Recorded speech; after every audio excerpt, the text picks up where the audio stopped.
তাহলে আমাদের জীবনের লক্ষ্যটা কি? জীবনের লক্ষ্য আনন্দ পাওয়া। আর সেই আনন্দ পাওয়ার জন্য যা আমরা করি না কেন, যত রকমের সমস্তই আনন্দ পাওয়ার জন্য করি। তাই ঠাকুর বলছেন, মন তুই দেখ আর আমি দেখি, আর যেন কেউ নাহি দেখে। তখন আর কেউ নেই, তখন আমি শুধু দ্বৈত ভাবের মধ্যে রয়েছি। কেন? ভগবান রয়েছেন আর আমি রয়েছি, আর কেউ নেই। এটা কোথায় হচ্ছে? মনের মধ্যে হচ্ছে। তো একজন ভদ্রমহিলা, ও খুব আস্তে আস্তে বেশ এগোচ্ছে, আমার খুব ভালো লাগছে।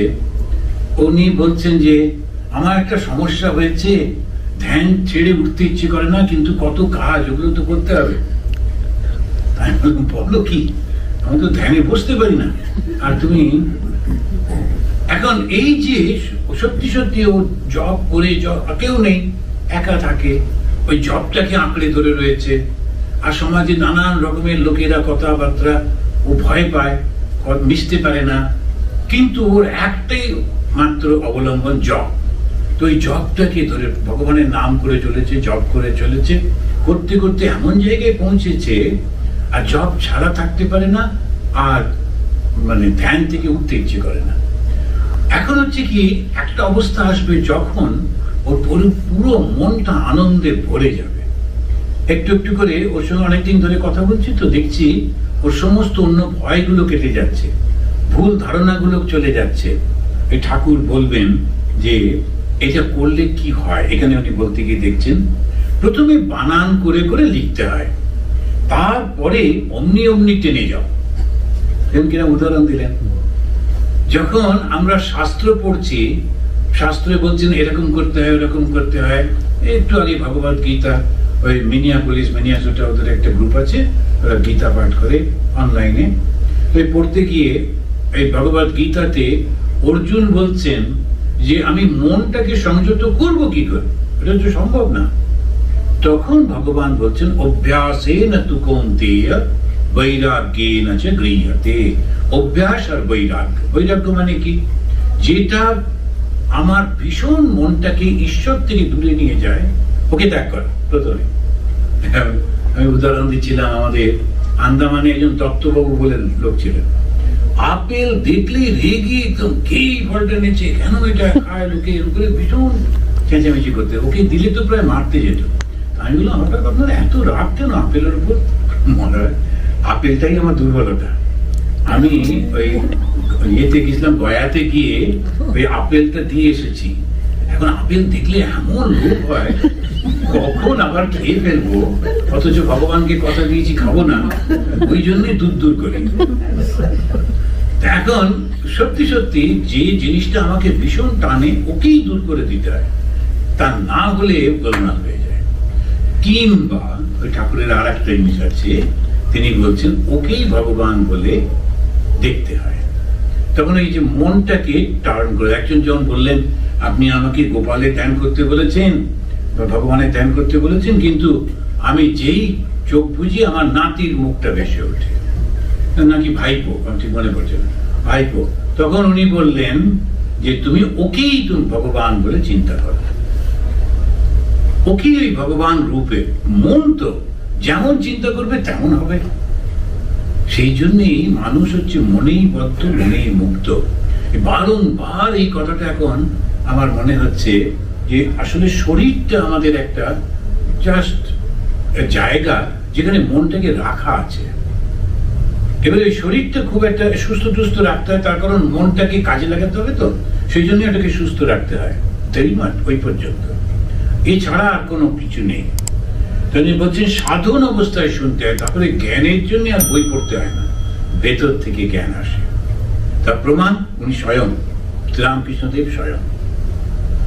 যখন কেশবচন্দ্র সেনের মতো পণ্ডিত লোক তখনকার দিনে, তো যার সম্বন্ধে বলা হতো when Keshav speaks, world listens, আর পরে কেশবই নাকি বলেছিলেন when Sri Ramakrishna speaks, Keshav listens। আর শ্রীরামকৃষ্ণ একটা বই পড়েননি। তিনি বিদ্যাসাগর মশাইয়ের কাছে যাচ্ছেন, বিদ্যাসাগর মশাই ঠাকুরের কথা শুনে বলছেন একটা নতুন কথা শিখলাম। কোথায় শ্রীরামকৃষ্ণ কথা? আমি বিদ্যাসাগরের কত পাণ্ডিত্য, বিদ্যাসাগর তিনি টাইটেল পেয়েছিলেন, আর শ্রীরামকৃষ্ণ, এমন একটা শক্তি আসে যে অন্য সমস্ত শক্তিরা হারিয়ে যায়। বিবেকানন্দ সম্পর্কে যেমন প্রফেসর জন রাইট লিখলেন, এমন একটা মানুষ যার জ্ঞানের পরিধি করা যায় না। সমস্ত প্রফেসরদের জ্ঞানকে একত্রিত করলেও এর মতো হবে না। তো এইগুলো একটা অনুভূতি, যাদের মধ্যে অহংকার আছে ও ওইটা বুঝতে পারবে না, ওর থেকে সরে যাবে। এই ঠাকুরই ওইটা বলতে গিয়ে বলছেন, সোনা গলাবার সময় একটু উঠে পড়ে লাগতে হয়। এক হাতে হাপড়, এক হাতে পাখা, মুখে চোম, যতক্ষণ না সোনা গলে। গলার পর যাই গড়াতে ঢালা অমনি নিশ্চিন্ত। কিরকম ভাবে অবজার্ভ করতেন প্রত্যেকটা জিনিস, সেই জন্য এমন এমন উদাহরণগুলো দিচ্ছেন যেগুলো আমাদের বুঝতে কোনো অসুবিধেই হয় না। সোনার দোকানগুলোতে গেলে দেখতে পাওয়া যায় কিরকম ভাবে ওরা, যেই সোনাটা গলে গেল গিয়ে এবারে ঢেলে দিল যে ছাঁচের মধ্যে, আর কোনো সমস্যা নেই। এটাই বলতে কি বলছেন, শাস্ত্র শুধু পড়লে হয় না, কাম কাঞ্চনের মধ্যে থাকলে শাস্ত্রের মর্ম বুঝতে দেয় না। সংসারের আসক্তিতে জ্ঞান লোপ হয়ে যায়। সাত করে আপনি মজা করে বলছেন, তারপরে তো সবসময় থাকতো, সব মজা করে বলছেন, সাত করে শিখেছিলেন কাব্যরস কত, কালার পিড়িতে পড়ে সব হইল হত। ওইসব কাব্যরসের লেখা টেখা সব শিখেছিল, কিন্তু তারপরে এই বিয়েটি হয়ে আর কোথায় লিখবে, তার আর উপায় নেই, সেজন্য দুঃখ করে বলছে। তো সবাই খুব হাসছেন। ঠাকুর ব্রাহ্ম ভক্তদের সহিত শ্রীযুক্ত কেশবের কথা বলিতেছেন। কেশবের যোগ এবং ভোগ, সংসারে থেকে ঈশ্বরের দিকে মন আছে। সংসারে থেকে ঈশ্বরের দিকে মন আছে, এই যে শব্দটা বললেন, তার মানে এটা পসিবল। শুধুমাত্র ঈশ্বরকে পেতে গেলে অবশ্য যদি আমরা লক্ষ্য করি, আমাদের সমাজে না চারটে ভাগে ভাগ করেছে আমাদের জীবনটাকে। একটা হচ্ছে ছাত্র অবস্থা, তারপরে হচ্ছে কর্ম অবস্থা, রিটায়ারমেন্ট অবস্থা, তারপরে একদম আপন অবস্থা, ওটাকে ওরা ব্রহ্মচর্য, গার্হস্থ, বানপ্রস্থ, সন্ন্যাস বলছে। এখন একেবারে শেষ জীবনে গিয়ে গৃহিণী চলে গেলেন, স্ত্রী চলে গেছেন, ছেলেরা কোথায় বড় হয়ে বিভিন্ন জায়গায় খবর টবর রাখে, কিন্তু আমি একলা। তাহলে সংসার কোথায়? এখন আমার চিন্তার মধ্যে। এই চিন্তাটা থেকে যদি সংসার থেকে আমি ত্যাগ করি, সন্ন্যাসী। ওই জন্য ওরা চারটে ভাগে ভাগ করেছে। প্রিপারেশনটা কখন শুরু করবো? After retirement. কেন না, আমি চাই আর না চাই সব চলে যাবেই যাবে, কোনো উপায় নেই।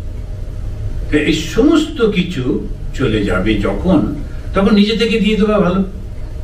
শুধু শুধু এখন এরকম করে দরকারটা কি?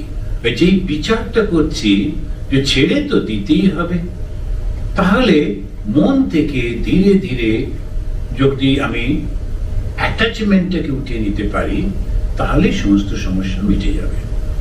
আর ওই যেই হয়ে গেল, প্রিপারেশনটা হচ্ছে রিটায়ারমেন্টের সময়, যখন বলছে বানপ্রস্থ, তখন বানপ্রস্থের সময় তখন নিজের সমস্ত থেকে মন তুলে একটু অন্যদের দিকে ভাবনা দেওয়া, একটু অন্যদের কি করে উপকার করা যায় তাই চিন্তা করা, এই করে করে মনটা তৈরি হচ্ছে।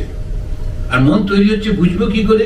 বেশ আনন্দে থাকে, কেউ নেই চারপাশে, আত্মীয় স্বজন কেউ নেই, কিন্তু আনন্দে থাকে। আর এই লোকগুলোর আশেপাশের লোকে আসবেই আসবে। কেন? ওই ভালোবাসা, ওর ভেতরে যেই ভালোবাসাটা হয়, পাড়া প্রতিবেশীরা এসে সাহায্য করবে, একেবারে অচেনা লোক এসে পাশে দাঁড়িয়ে যাবে। ওইটাই প্রমাণ করে ঈশ্বরকে ভালোবাসলে ঈশ্বরই একেবারে সেবা করতে থাকেন, তাকে রক্ষা করবেনই করবে। সে কখনো একলা হয় না, সব সময়। আমাদের নিজেদের জীবনে একদম পরীক্ষিত সত্য, সঙ্গের মধ্যে আছি বলে তা নয়, এমনিতে যেখানে গেছি, কোন জায়গায় ঈশ্বরের নামে, ঈশ্বরের কাজে গেছি, ঠাকুরের কাজে গেছি, এমন জায়গা নেই যে লোক এসে সাহায্য, একদম অচেনা লোক এসে সাহায্য করেছে। আসামের একটা জায়গায় আপনারা অনেকবার শুনেছেন, বলেছি, এখানে গেছিলাম, আমরা 4 জন কোনো খেতে পাচ্ছি না, ভীষণ সমস্যা, দুদিন শুধু ওই চা বিস্কিট আর পাউরুটি খেয়ে গেছিলাম। তারপরে একটা অচেনা একটা বাড়ি থেকে এসে তারা বলল, আপনারা আমাদেরই লোকেদের সেবা করতে, এটা রিলিফ করতে গেছিলাম, আর আপনারা খাওয়া হচ্ছে না, আমাদের বাড়িতে খাবেন। একজন অ্যাসামিজ পরিবার, তারা 1 মাস ধরে আমাদের 4 জনকে খাইয়েছে, সকালে দুপুরে বিকেলে, কোনো কষ্ট নেই, খুব আনন্দ, আর নানান রকমের খাওয়াতো। এখন এরা কারা, কেন এলো, আমাদের তো চেনে না। এই ভগবানের কাজ করতে গেলে সবসময় আমরা মনে করি একলা হয়ে যাব, তাহলে কি হবে। যেমন একজন মা খুব আর্গুমেন্ট করছিল যে ছেলের বিয়ে না দিলে ওকে শেষে দেখবে কে। এখন সে নিয়ে খুব একটা, সব বাবা মায়ের চিন্তা ওইটাই থাকে, কিন্তু দেখার সত্যি সত্যি ওরকম কোনো সমস্যা হয় না। এবং ওটাই প্রমাণ করে কিছু একটা শক্তি আছে যার দিকে গেলে সে সবসময় তাকে রক্ষা করতে থাকে।